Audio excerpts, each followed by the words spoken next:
কি রান্না করছো দিদিভাই?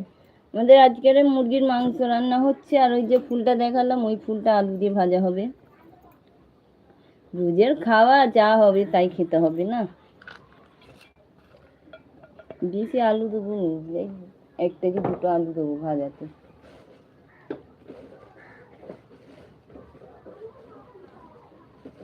ছোট মতন আলু দিচ্ছি, ছোট আলু পাচ্ছি না।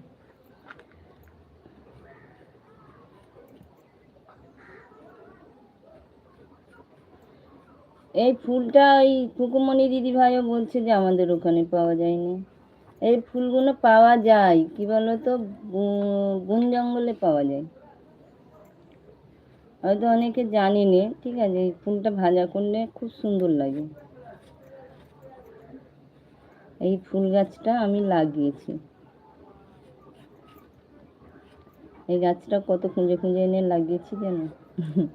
ছাদের উপরে 2টো গাছ আছে একই সাথে বসানো, কিন্তু ওগুলো ছাদের ওপরে বলে তো বাড়েনি। এটা দেখতে পাচ্ছি নিচে যেখানেও বসাতে হবে।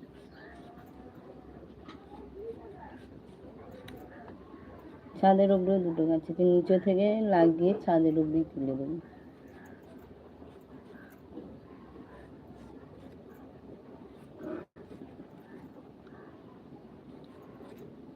এত লতানো গাছ।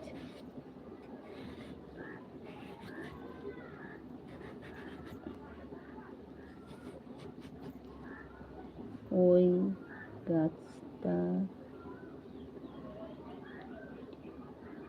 হ্যাঁ ভিডিও ছাড়া আছে, দেখবেন আমি ফুল তুলছি ভিডিও ছাড়া আছে, ওটা লং ভিডিও ছাড়া আছে।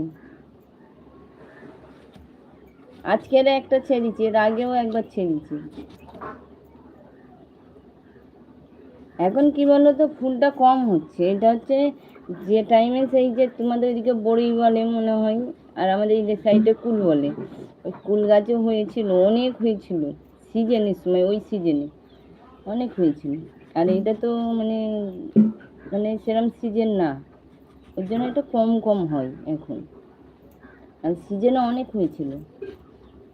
মানে আমাদের আশেপাশের বাড়ির মানে পাশের লোকেরা সবাই খেয়েছে, কেউ বাদ দেয়নি, সবাইকে দিয়েছি, যার যখন ভালো লেগেছে তুলে খেয়েছে। তা বাদেও ওই ফুলটা 500 টাকার মতন বিক্রি করেছিলাম। 1 কেজি ফুল বিক্রি করেছিলাম, 1 কেজি তো অনেকটাই হয়, 50 টাকা 100 বিক্রি করেছিলাম। আমি এখান থেকেও করিনি,